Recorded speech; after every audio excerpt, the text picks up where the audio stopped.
继续要来讲欧麦克这种伫路边出租的铁马，捌流行过一段时间，但是经营者短2年就倒大关门。即马有1000外台的铁马，被当作是废铁乌白黑。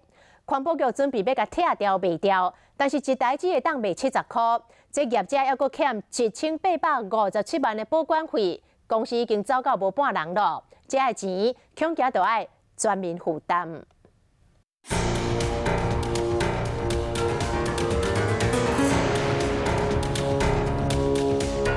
就请台欧拜专台乱窜、违规乱象，变成城市粪扫。这间公司也就是人间消失了，你现在找不到这间公司了。讲的不好听叫吸金啊，那讲的好听叫资金募集。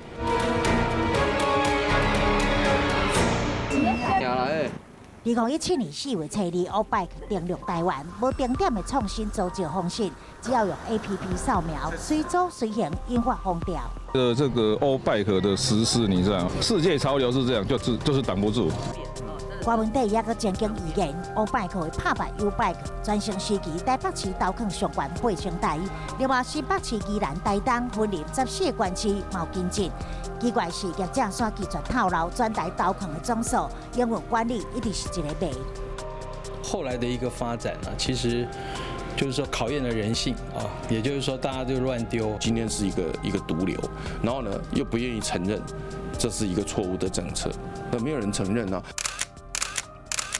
不止车辆为低，歹追踪，品质保养嘛使人质疑。即马公司短2天就倒掉，被拖掉车辆无人领回。上清台欧拜处理起来真麻烦，3大自行车的保管店拢满，4月份开始破坏拆解，变成废铁。这一个所谓的这个烫手山芋，而且是我们讲说台北市目前来讲一个痛哈，而且等于说这个钱还要我们全台北市民来出。天管处稽查人员带咱往山来行，这欧拜克已经无所在通去，只会当就放伫南港的山地群。这废弃欧拜克已经将近2站楼悬，无人关心，风吹雨淋，严重生死，亲像一座铁马梦场。这些欧拜克已经毁损得非常的严重，没有办法再当成2手车卖出去，所以必须拆解之后当成废铁，而每辆车的价格大约是70元。如果这一些全部都顺利卖出去的话，大约可以获得48万元。但问题是还有庞大的保管费必须追讨，是个大问题。单吊车保管费就1857万啦。这共享铁马业者打出的共享经济名号，其实是占用公共空间来盈利，是一场共享灾难。其实我们之前也有去公司去看过，目前是没有人在公司里面了。针对澳资公司的这些基建款项进行追讨，那后续我们依照程序去做一个强制执行的动作。欧拜克来自新加坡，租借初期必须要交900块的押金，50万名的会员换算落来总计是4.5亿，曾经被质疑是另类的吸金团。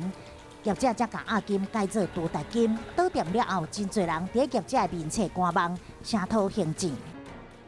现代人人手一只的智慧型手机，结合了新兴的共享单车服务。共享铁马失败案例相当的多，尤其在中国去年开始一间的倒，要求退还押金的民众，嘛出现到领袂到的情况。我们看到大概类似这种无装饰的这种公共自行车的投放，基本上在全世界已经都失败了哈。进入之初，我们还没有定相关的规范，可是它也因应了他们进入台北市之后，我们就马上来研拟这样一个共享运具经营业的自治条例跟管理办法。共享铁马欠缺配套措施，及要引进的效果已经留下一大笔的烂笑，恐惊要全面买单。